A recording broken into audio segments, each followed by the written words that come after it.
Halo semuanya, apa kabar? Semoga saat ini Anda semua berada dalam keadaan sehat dan tetap semangat untuk mengikuti kegiatan pembelajaran. Berjumpa kembali dalam pelajaran Pendidikan Agama Katolik dan Budi Pekerti kelas 9. Nah, kali ini kita akan belajar dengan tema Cita-cita demi menggapai masa depan. Adapun indikator pembelajaran kali ini adalah yang pertama, menjelaskan pentingnya cita-cita. Yang kedua, menjelaskan usaha yang dilakukan untuk menggapai cita-cita. Dan yang ketiga adalah menjelaskan pandangan kitab suci tentang pentingnya merencanakan masa depan. Nah, sekarang jika saya bertanya kepada Anda, apa cita-cita Anda? Mungkin dari Anda ada yang sudah memiliki cita-cita, kelak saya ingin menjadi apa. Tetapi mungkin ada juga dari Anda yang masih bingung ya, saya kelak ingin jadi apa. Ya. Ada baiknya Anda sudah kelas 9, mulai dari sekarang sudah bisa menentukan ya, saya kelak ingin jadi apa. Nah, kenapa ya? Kok ingin menjadi apa atau cita-cita itu penting? Kita akan lihat nanti dalam pembelajaran kali ini. Nah, sekarang untuk memberikan sedikit inspirasi kepada Anda, kita akan mendengarkan sharing dari beberapa tokoh. Saya telah mengundang beberapa narasumber yang bersedia untuk men-sharingkan ya kaitannya dengan cita-cita dan panggilan mereka di dalam hidupnya. Ada baiknya agar lebih jelas, marilah kita dengarkan bersama sharing mereka tentang cita-cita. Selamat pagi anak-anak yang terkasih. Saya buka dulu masker karena saya sendirian. Selamat pagi sekali lagi buat anak-anak yang terkasih dan juga ibu guru. Perkenalkan, nama saya Pastor Andreas Dedi Ordo Salib Suci. Saya sudah menjadi imam selama 24 tahun kurang lebih.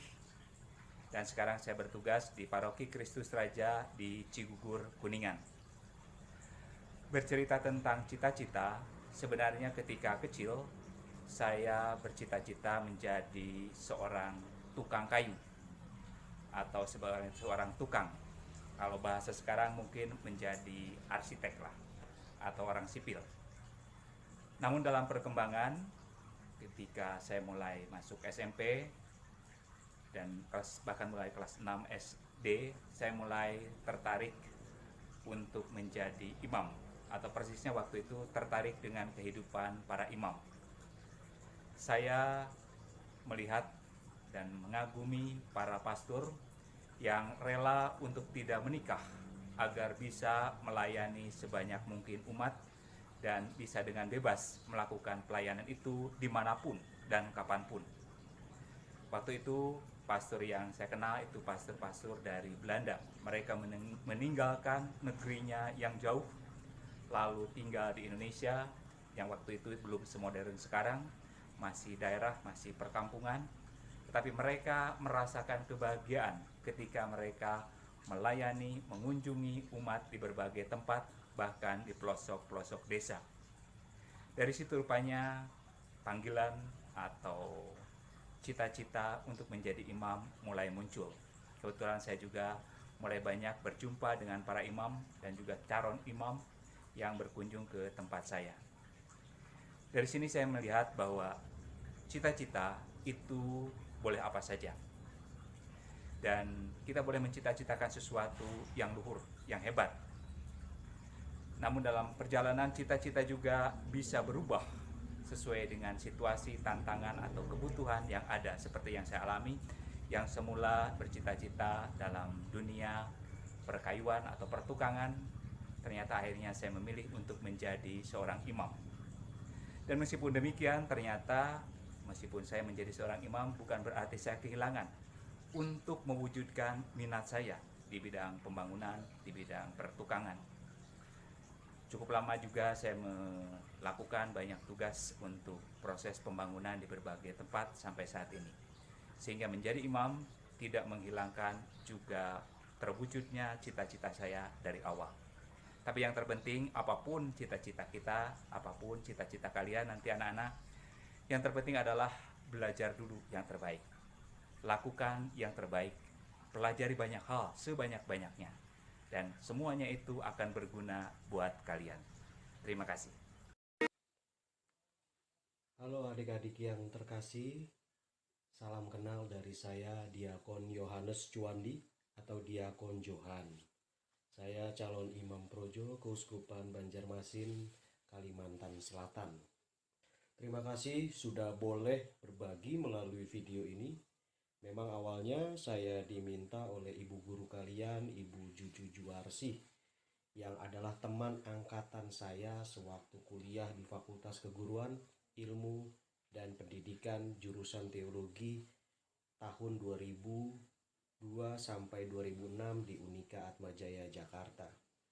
Saya senang boleh berbagi sekaligus memperkenalkan panggilan hidup untuk menjadi imam, atau rasanya gimana sih menjadi seorang frater.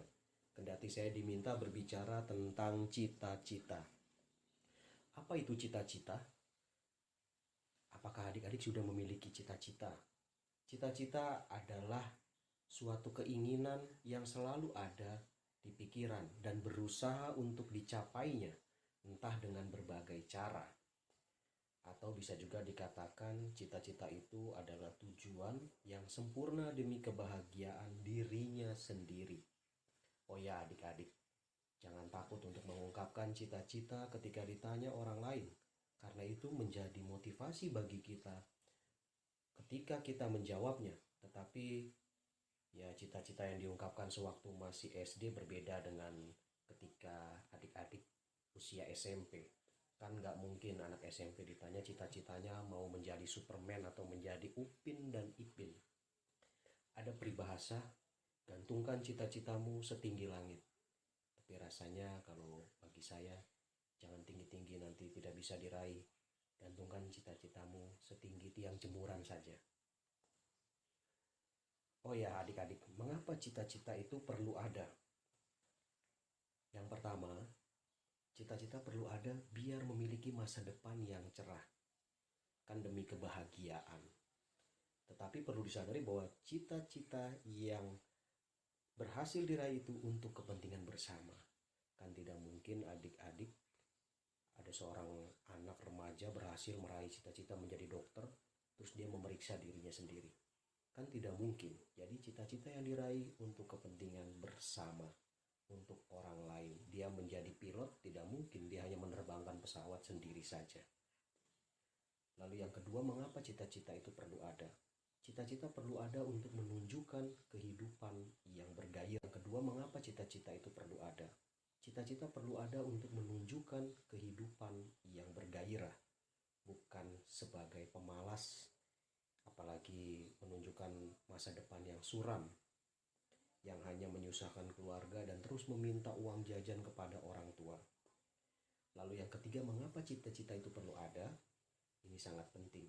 Cita-cita itu ada karena Tuhan memberikan potensi dalam diri kita masing-masing untuk kita bertumbuh berkembang. Dengan catatan kita mau mengembangkan potensi diri, talenta yang ada dalam diri kita dengan baik dan benar. Bagaimana meraih cita-cita itu? Ada dua kalau menurut saya. Ora et labora. Ora artinya berdoa.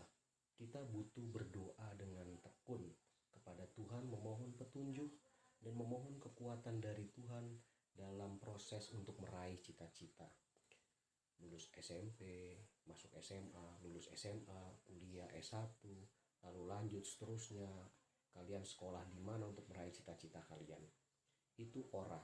Jadi berdoa. Yang kedua, labora. Labora itu artinya bekerja. Jadi ora et labora, berdoa dan bekerja.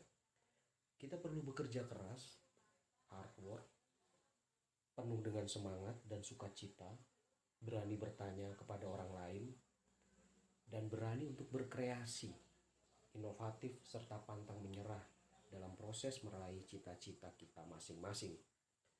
Oh ya adik-adik, dalam gereja Katolik, berbicara tentang cita-cita berarti kita berbicara tentang harapan. Kalau yang punya cita-cita berarti masih punya kehidupan. ada 3 keutamaan hidup Kristiani atau teologal Kristiani, yakni iman, harapan, dan kasih. Sebagai orang beriman, tentu seharusnya kita memiliki iman yang teguh pada Tuhan. Lalu kasih yang seperti Kristus yang terus mengalir bagi kita supaya kita membagikan kepada sesama kita. Lalu yang terakhir, harapan, bahwa selalu ada harapan karena Tuhan selalu menyertai kita masing-masing dalam meraih cita-cita.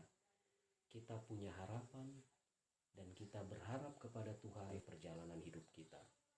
Jadi kerja keras kita dalam meraih cita-cita harus diiringi dengan doa yang kuat, karena hanya kepada Tuhan kita berharap bahwa Dia memberikan jalan yang terbaik. Perlu diingat, manusia boleh merencanakan, boleh berjuang, tetapi Tuhan yang menentukan bagaimana jadinya nasib setiap manusia itu sendiri. Adik-adik yang terkasih, kalau saya sih tidak bercita-cita menjadi pastor, karena bagi saya menjadi pastor itu suatu panggilan. Bisa juga cita-cita itu adalah panggilan.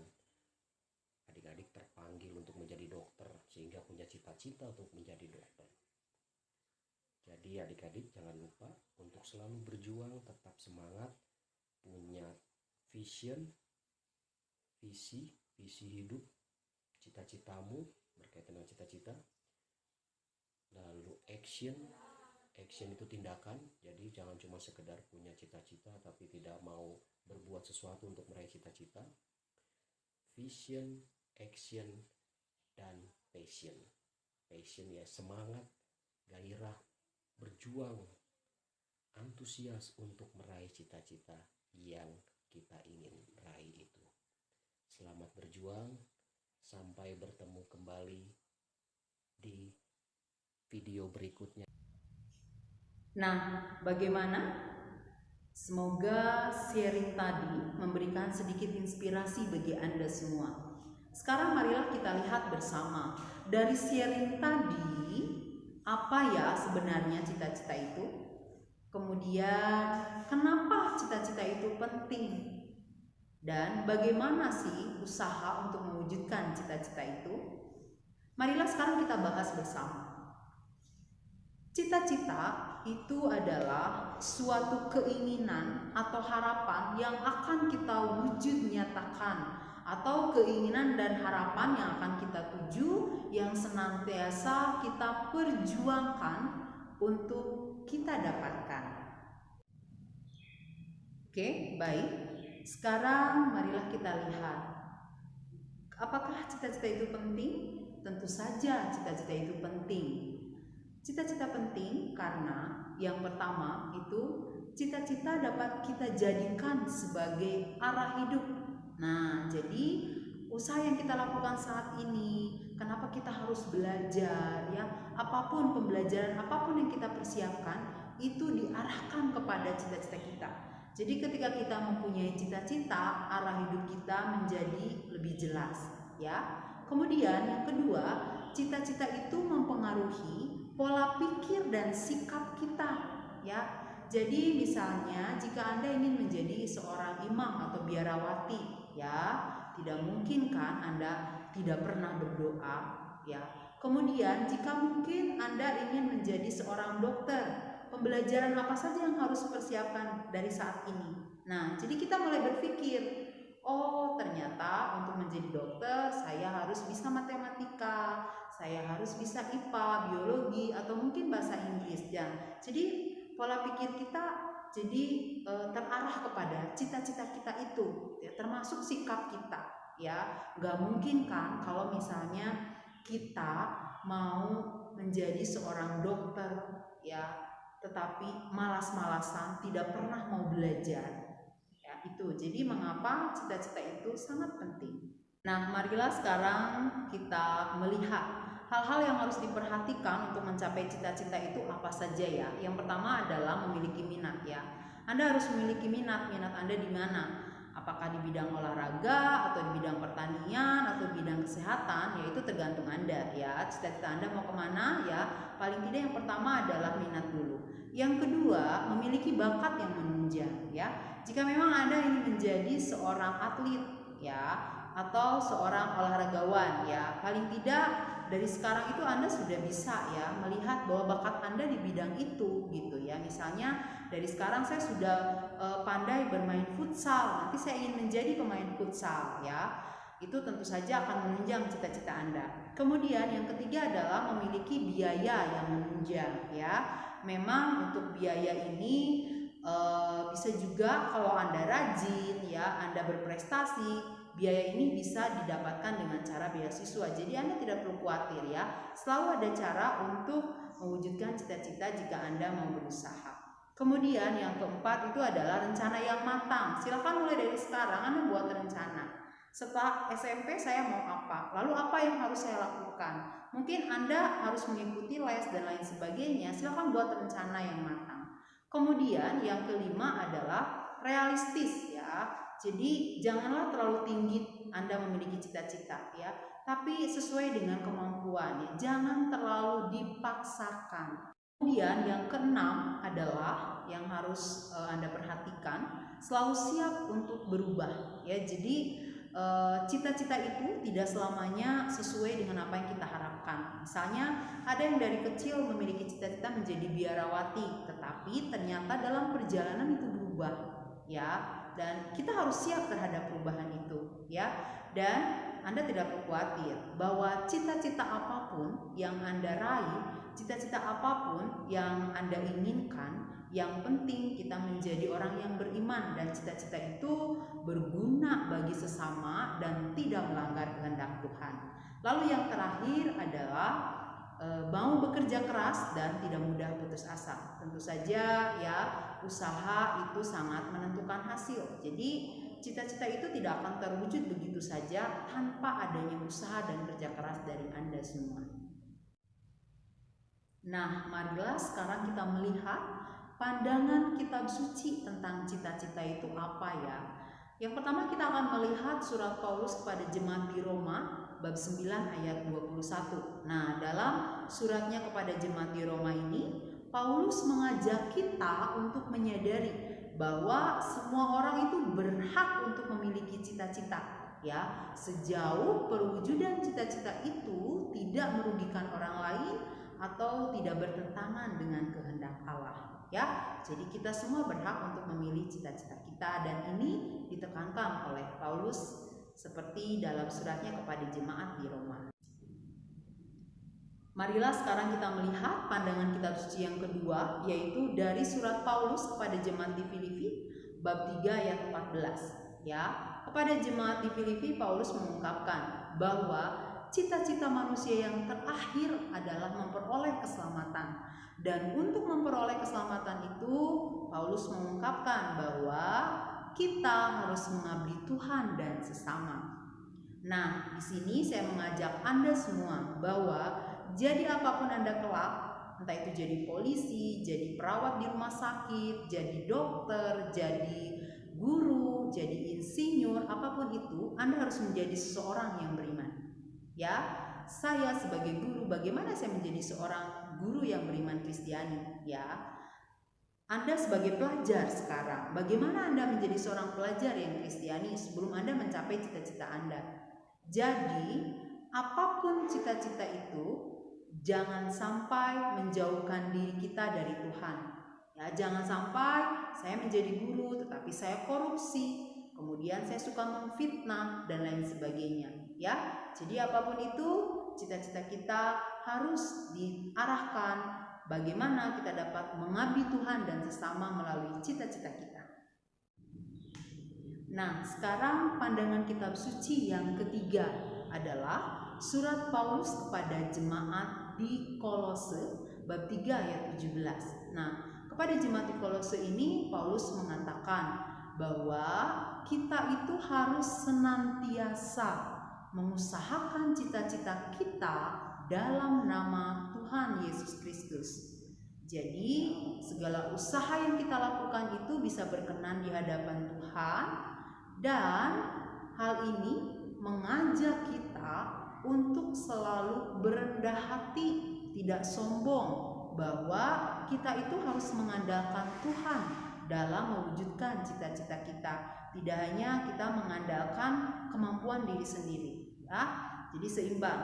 Kita berusaha dan kita juga berdoa, memohon bantuan Tuhan untuk mewujudkan cita-cita kita. Baik, kita sudah mempelajari beberapa hal hari ini. Apa itu cita-cita, syarat-syarat mencapai cita-cita, kemudian pandangan kitab suci untuk mencapai cita-cita, ya. Lalu kalau ditanya usaha apa saja ya yang harus kita lakukan untuk mencapai cita-cita, yang pasti yang pertama berusaha, yang kedua berdoa. Usahanya itu apa ya? Usaha yang dilakukan adalah yang sesuai dengan cita-cita yang kita inginkan, yang menunjang dengan cita-cita yang kita inginkan. Yang pasti saat ini tugas Anda untuk mencapai cita-cita adalah belajar dengan rajin, belajar dengan tekun. Apalagi mata pelajaran yang paling Anda butuhkan mungkin yang menunjang dalam cita-cita Anda, tanpa mengabaikan mata pelajaran yang lain, ya. Jadi yang kedua adalah berdoa, ya. Silakan Anda libatkan Tuhan dalam segala usaha Anda, ya. Apapun cita-cita Anda kelak, ya, bawalah itu semua dalam doa. Saya yakin dan saya percaya jika kita mau berusaha dan berdoa, Tuhan pasti akan membantu kita.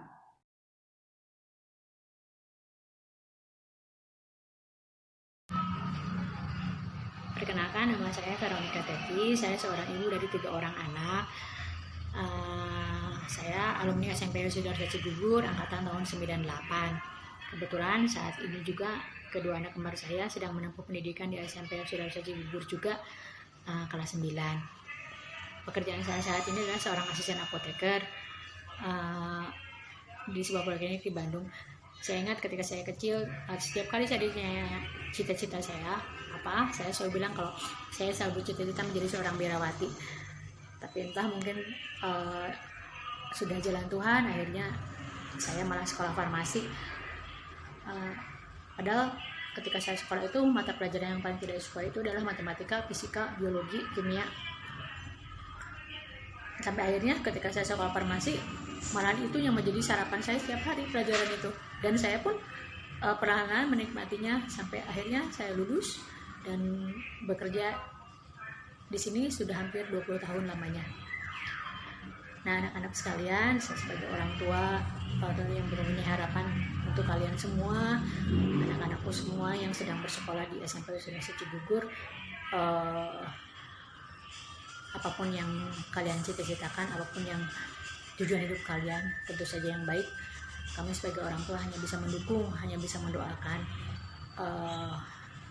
Teruslah belajar, jangan pernah, tidak ada kata terlambat untuk belajar dan tidak pernah ada kata terlalu tua untuk belajar, karena belajar itu adalah awal dari kita menuju kesuksesan.